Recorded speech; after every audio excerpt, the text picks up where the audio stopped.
Alright, here we go. Welcome back to Nick Lenz's Comic Corner, Classic Known Classics. This is episode number 3064 and Doubleshot number 2958. First discussing the last, mostly put issues 41 to 43 and 45 to 50 of Secret Origins Volume 2. Yes, we're capping out this volume. I decided to go ahead and read the remaining issues and just review them just to get this book out of the way. So 41 is simply put all about the origin of the rogues. Heatwave, Captain Cold, the Trickster, Pied Piper, Captain Boomerang, and the Weather Wizard. Oh yeah, the cover itself, it's a clear homage to Flash Volume 1, 150. And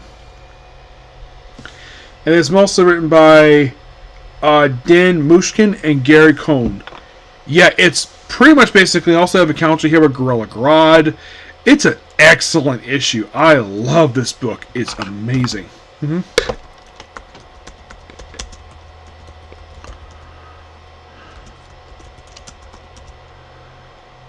Yep.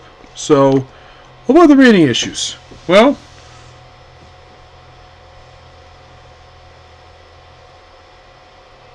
'42. The opening story is about Phantom Girl. Yeah, a lot of the remaining issues are about the Legion of Superheroes. So, 42, just the origin story of Phantom Girl. The backup story is about Grim Ghost. You're thinking, who the heck is Grim Ghost? Or otherwise known as the Gay Ghost. Yes, he's a character first appearing in Stitch Comics number 1. He is just a swordsman who basically is time dispatched. And this mostly put just retelling of his origin story.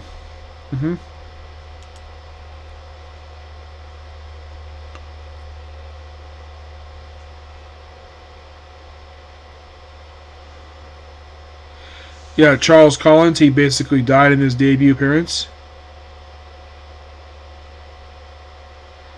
He was just a guy possessing, of course, we have Deborah Wallace.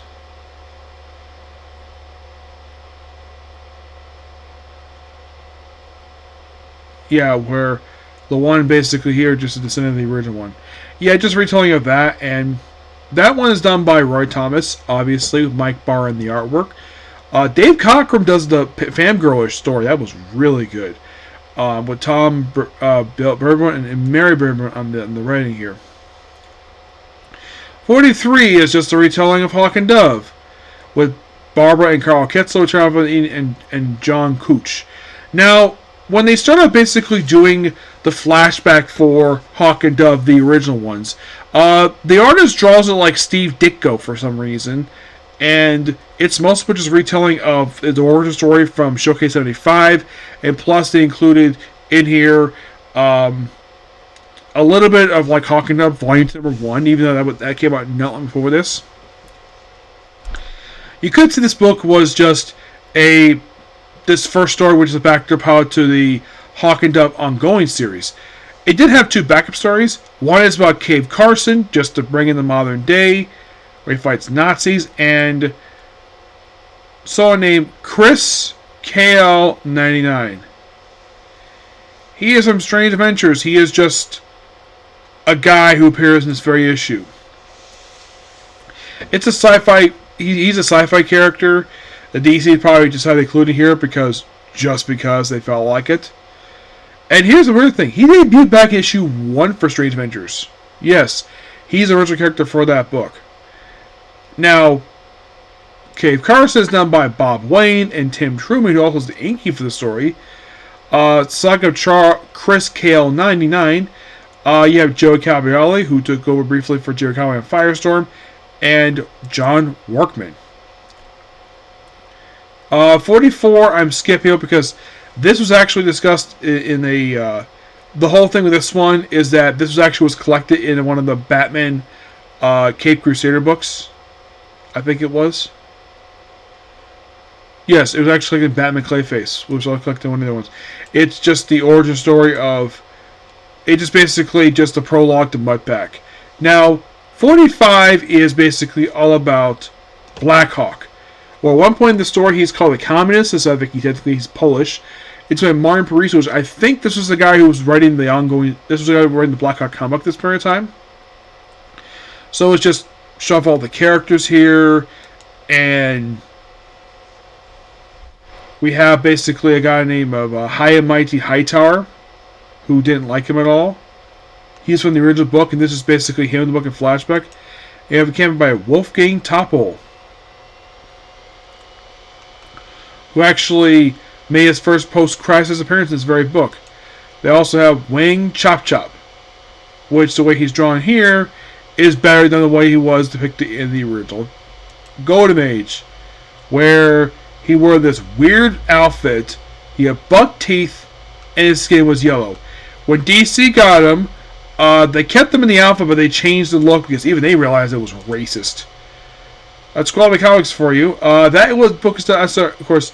Then we have El Diablo backup feature story here, done by Joe Jones and Mike Parabach in the artwork. So you're probably thinking, El Diablo? You mean the guy with a fire stuff that appeared in Suicide Squad? Yes, except the one appearing in Suicide Squad. This one here, just basically a guy rides a motorcycle. If you're thinking, which one appeared in the movie?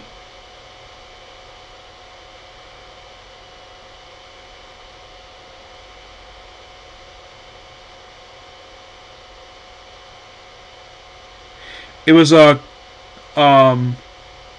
Canto Santana. He's not the original one. Oh no. He is the third one. Yeah, he was the third one. This El Diablo actually rides a motorcycle. And this is just a retelling of his origin story from El Diablo in 1.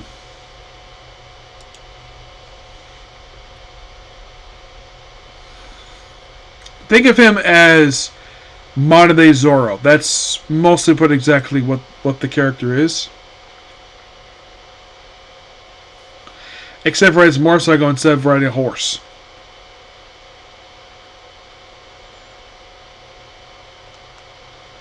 Yeah. He, of course, had a few different books over the years. This one, I think this one did have one, yes. Now, 46. This one's interesting, this one. This is simply put, how the superhero teams got their frickin' bases. Yes, the opening story is by Grant Morris, artwork by Kurt Swan. The B story, which is about New Titans, made by Marv Wolfman and Vanessa Guerrero. And the backup story, third one, is done by Joe Jones, Kurt Swan.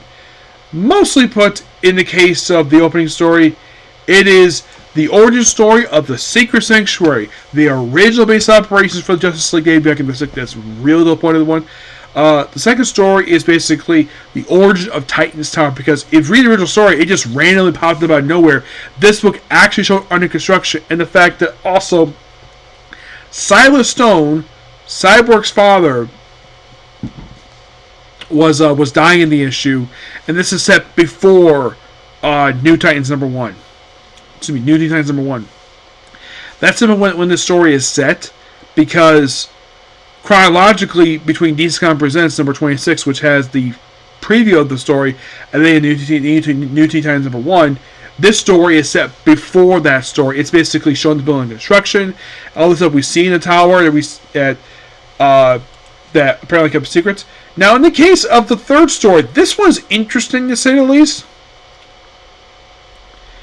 because we have the debut of the Clubhouse, done by a character named Fortress Lad.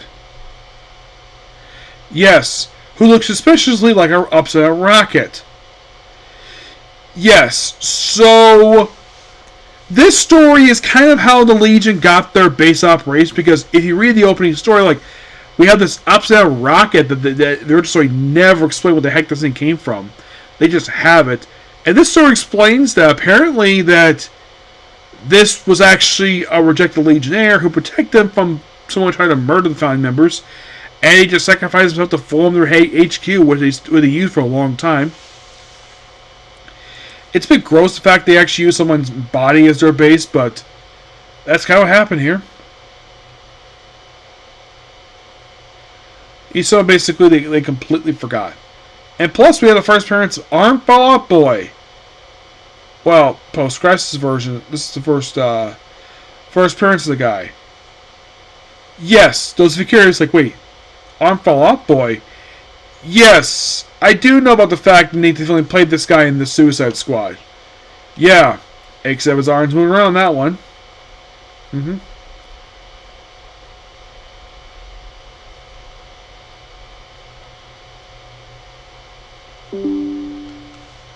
Yeah, it's weird the fact this book has debut this one, and we also have debut of the Mon-El kid. The whole thing is basically like those memories, and she dies is very story here. Yeah, I would say the 3 one. I think that the New Titans one is interesting and definitely important to Titans canon. I kind of wish the story was included in the New Teen Titans trade paperbacks in the very first book, because this is set before New Titans number 1. Like, if DC ever wanted a new printing of those books, put this story in there. Now, the next story is all about basically more Legionnaires. First of all, Feral Lad with Doug. Now, the 3 stories in here. Now, the opening story by Mike W. Barr. Kurtz won the artwork. That's the Feral Lad story. The origin of Karate Kid. That's by Tom Bebb with Mike Perlbuck in the artwork. And the final story is Robert Lauren Fleming with Chris Spruce. This is about the Chemical King. Feral Lad is basically all about Feral Lad. Karate Kid is basically talk about his backstory. So I'm thinking, who the heck is Chemical King? Chemical King was, in fact, a member of the League of Superheroes, and he's not a very well-known member. So it's like, yeah, he's dead. Karate Kid, the original one, prior to this one, he was dead, and then he was brought back. Yeah, he was brought back, and, well, he was brought back thanks to retcons. 48. The opening story is about Ambush Bug. Yeah, his origin story.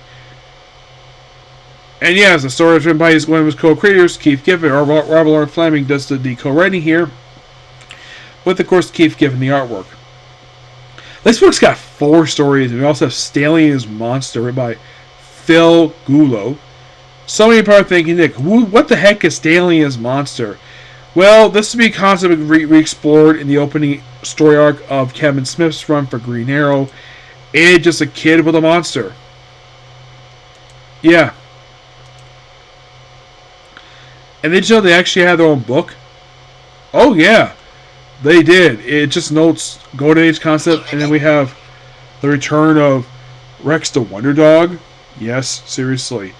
We actually just deal with this guy. And then we have the backstory of the original Trigger Twins. Yeah, a group of Western characters who are nothing like their modern equivalent. And you're thinking, why? Because the one modern day are criminals. Rex the Wonder Dog is done by Gerald Jones, Phil Collins. Trigger Twins is done by William S. Loebs and Trevor Lee, who also is the inking for this story here. 49 is... this has got 4 pages again. 4 stories. The opening story is about Bouncy Boy, and it's 2 pages. It's basically like his powers. It's a retelling of a previous told story, where he's basically he's transforming this liquid. He goes to this game to relax, and then he's thirsty, so he accidentally drinks the formula that he was supposed to give somebody, and that's the game Bouncy Boy. It's still 2 pages. Newsboro Age is kind of fun. It's just a story involving them. It's most about Cadmus. Silent Night, of course. I believe this character was, I think he was like a retcon to be part of the... Yeah, this guy was his debut in Brave and Bold. Yeah, at one point he died and then somebody came back. Now, as for issue 50, this book here is known for Tooth... Oh, by the way, who's the creative team behind these stories here? For League of Superheroes, The Bouncing Boy. Written, drawn, inked, and leathered by Ty Templeton. Newsboy is written, drawn, and inked by Carl Ketzler. Silent Night is written by Jan Strant and John Cooch on the artwork. 50 is known for two particular things.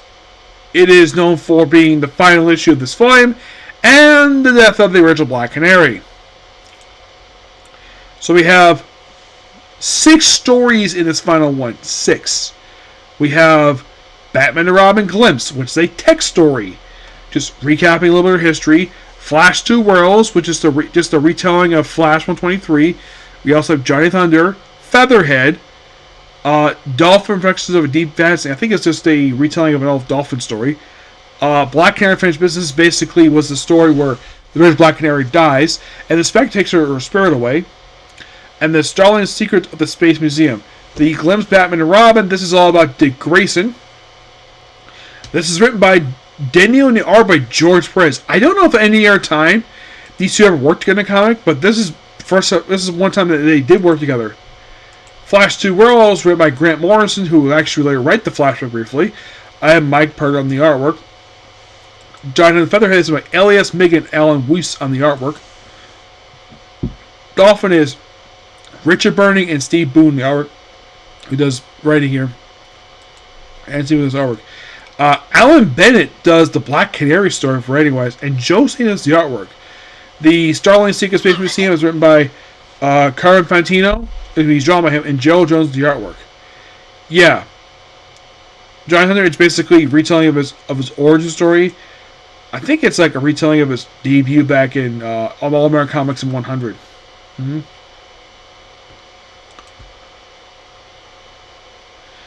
Now, Dolphin, of course, basically it's a retelling of Showcase number 93. Yeah. Good story here.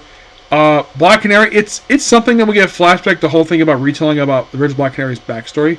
Now, yes, this is the original Black Canary, Diana Drake Lance, who made her debut back in Flash Comics 86. That is pretty much basically... now, of course... Her father, Richard Drake, has been dead since DC Special Series number 10. Yeah. But, yeah. The Star Wars Space Museum is basically about, basically, it's about the origin of something called the Space Museum. You're thinking, what the heck is Space Museum? It's another concept from Strange Adventures. That's really the whole point of it. It's basically the place where Booster Go would work years later. And that's Secret Origins in a nutshell. It's a really good series. Some of the book is collected in trade, not all of it per se. Do I kind of wish the whole book is in trade? Yes. I kind of wish it was, but it is not.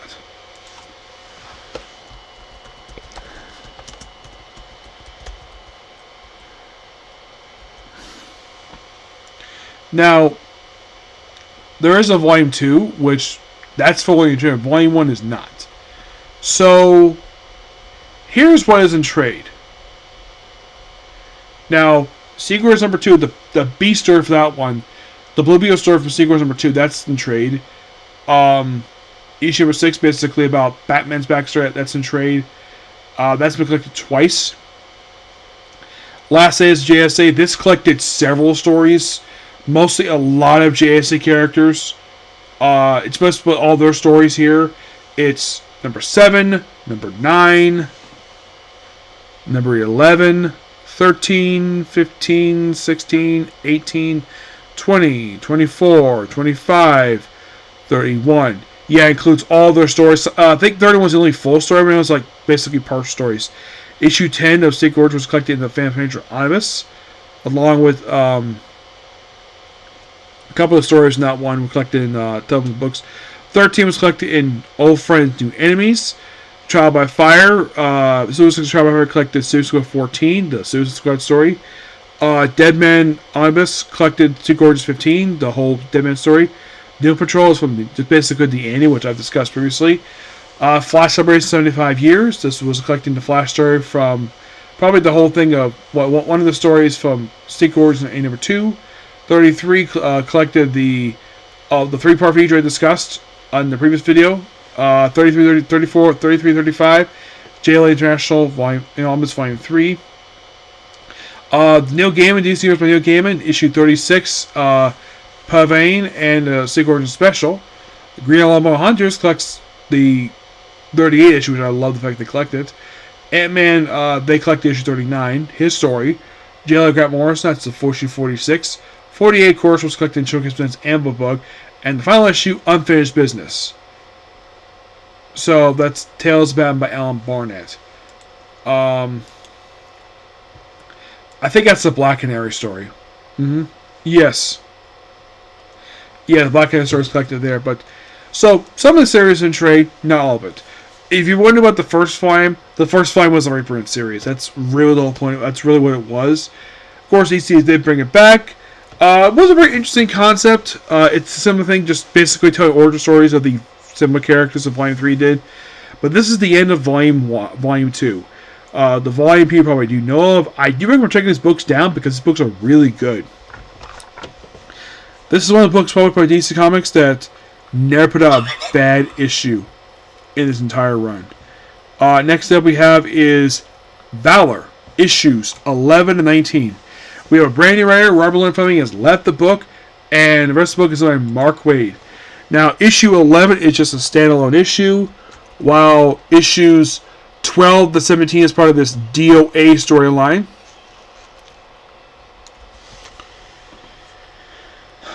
Now, issue 11 is mostly dealing with a guy called Girth. Actually, it's a woman. Yes. Yeah, it becomes playing along with Jeffrey Moore in the artwork. 12, like I mentioned, is part of the DOA storyline, where he hangs out with Gloria, who lost her memories. And of course, basically, the whole thing of DOA is that he's told by viral docs, leads the son of Brainiac's son, that he has 1 month to live. And he has to basically go through these various trials. And on the covers, the A basically is like a countdown clock. And issue, I believe it was 17, basically fills the whole clock up. 18 is basically the aftermath. 18, it's a really interesting storyline. It's mostly dealing with the end of the character. Because, of course, basically the book is about to end. Now, the pre-ZR version, yeah, that's the one who died here, who appeared here as a corpse. And then he got replaced with the SW6 version of the character. Which, if you're curious, did he take over the rest of the book? Mostly, yes. Yeah, just the aftermath. And also, the girl he traveled basically back to normal. And it led to issue 19 of this very book, which more Legionnaire stuff. And Gloria, woman he was actually sleeping with in the book. So, basically, the best way to describe 19, it's a prelude to the final set of issues of this book. We also have Colleen Dorian on the artwork for some of these issues. Not all. She didn't do all of them per se. Some of these issues didn't have that good artwork. I think Colleen Dorian did a really good job with the artwork she was given. But man, oh man, some of the artwork for these issues were just plain terrible. And it's not her. It's not her issues she did were fine. But early on, the artwork was not that good. Some anyways, but not all of it. But really fun. Still really fun series. Yes, he briefly encounters Lobo in these issues. Yes, he actually fights Lobo one more time. Because why the heck not? Yeah, there's also Gorth, who's an Indian time trapper. She was Lori, basically Valor's love interest in the book, where they actually slept together. Yes, they did. And she became sort of a regular feature in the book for the entirety of Mark Waid's run for the book. Yeah. But I'll discuss this book in their time, because right now, since every 19, I figured though, because 20 is actually collected in an omnibus, I'll discuss later on. So, as for issues for Valor, issues 11 and 19, I'm going to give these issues a 9 out of 10. Not going to final thoughts here just yet for this book, but so this book is going to hide this until I get another book done. which is going to be Legion. Yeah, I'm working on Legion next. Secret Origins is being replaced with Dark Stars. Yep. I figure, though, why not go ahead and basically go ahead and get started with both these two books? And those will be handled on their time. Yep. So, yeah, that's particular view. Please be sure to like, comment, subscribe, turn notifications, and do not hit this like button. Well, next up is 100 Girlfriends. Okay, next video. Bye.